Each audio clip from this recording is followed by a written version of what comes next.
What's up, everybody? It's your girl Megan, show fitness instructor. And for those of you that are tuning in for your first time, I also instruct our NASM course for our online internship, Tuesdays at 5 p.m. So if you're trying to pass that NASM CPT, hit me up and I'll get you to do that.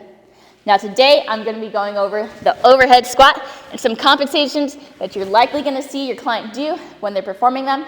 But first, make sure to like, comment, share, and subscribe. And of course, you can follow me on Instagram at active, ACT7VE, as well as at Show Up Fitness and at Show Up Fitness Internship. Now let's get down to the overhead squat. I have my sister here, Kaylin, join us. She's going to be the client. I'm going to be the trainer. So when your client is performing the overhead squat, there's going to be 5 main checkpoints that we want to look at. Starting inferior to superior, working our way from the bottom up. We're going to be looking at the feet or the ankle. Then we'll see the knee. Then we'll see the hips. LPHC, lumbo-pelvic hip complex. You'll see the shoulders, and then the last one on top, your head. Those are the 5 main checkpoints. When your client is performing this squat, you're going to want to make sure that their shoes are off, just so you can see any compensations at the feet or the ankle.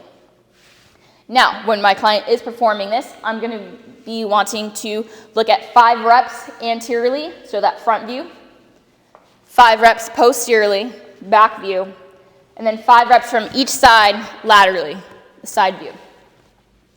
When you're taking that test, there's going to be some compensations. NASM is going to want you to identify the underactive and overactive muscles.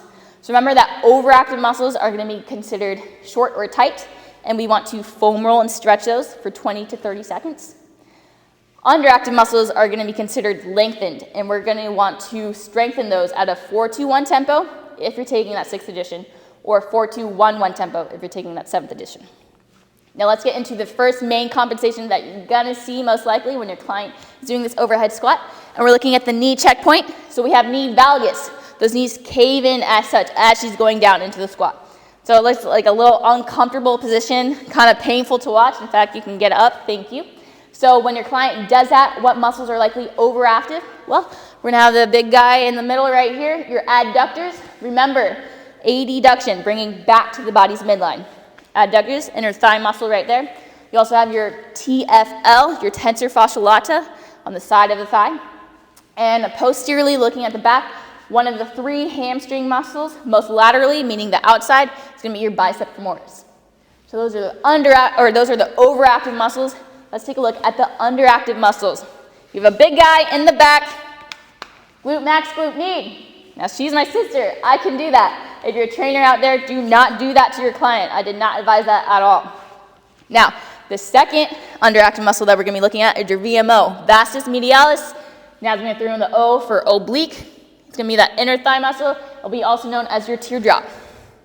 Now, let's take a look at the second main compensation that you're going to see. You're going to be looking at the LPHC, the hip checkpoint, lumbo-pelvic hip complex. So when your client has an excessive forward lean, her torso is forward, what muscles are likely overactive there? So when she comes up, we'll see it's going to be the psoas, the hip flexors right in front. You also have your gastrocnemius and your soleus, calf muscles right there. And then the last one, of course, once again, your TFL, tensor fasciae lata, side of the thigh. Those are the overactive muscles for that. What muscles are underactive?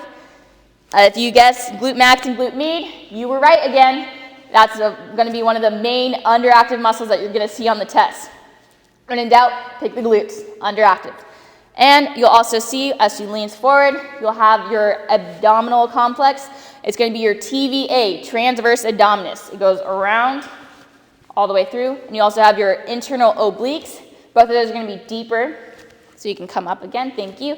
A little fun one on the back side, you'll have your multifidus. But those are going to be the underactive muscles.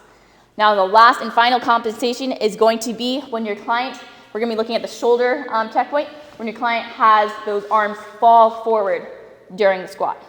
So what muscles are tight, overactive for that? You're going to be looking on the back side, you'll have your lats, and then when she comes up, you're going to be looking at, the front side, the pecs, pec minor and pec major. And you'll also have your teres major as well. Those muscles are going to be overactive. What muscles are underactive? Well, we're going to be looking at your deep cervical flexors. Be deep in there. Remember, NASM won't tell you this, but if you were to go through our internship, you guys would know that there's 3 regions of the spine. We have cervical, it's going to have 7 bones. Thoracic, the middle region, it's going to have 12 bones. And then lumbar, the lower region, is going to have 5 bones. So that's why it's called the deep cervical flexors. So those were, that was the overhead squat. Those were the compensations, overactive and underactive muscles that we had to go through. Thank you, Kaylin, for demonstrating. Now, if any of that information was confusing, I highly advise you to hop in one of my classes I instruct every Tuesday at 5 p.m. Or I also do one-on-one tutoring for those of you that need some extra help, because all this information that we went over, you guys are going to need to know if you want to pass on NASM CPT. But after that, I highly advise you to actually start learning more. Go through an internship where you can gain anatomy, programming, skills, everything that takes to become a good, successful personal trainer. Such as ourselves at Show Up Fitness, we have internships in person here in La Jolla, Santa Monica, West Hollywood. We are expanding, but if you can't come in person, don't worry. We're also online. We can reach you wherever you're at, anywhere in the world. We already have people in Germany, Italy, Dubai, and Ireland. Where will we be next? I don't know. You guys tell me. But our goal here at Show Up Fitness is to try and change the fitness industry, try and reach as many of you guys out there and help you become great, successful personal trainers by gaining that confidence through an internship. So last thing, like I said before, make sure to like, comment, share, and subscribe. And of course, you can follow me on Instagram at active, ACT7VE, as well as at Show Up Fitness and at Show Up Fitness Internship. You can also find us online at www.showupfitness.com. And lastly, all you guys got to do is show up. It's your girl, Megan, out of here.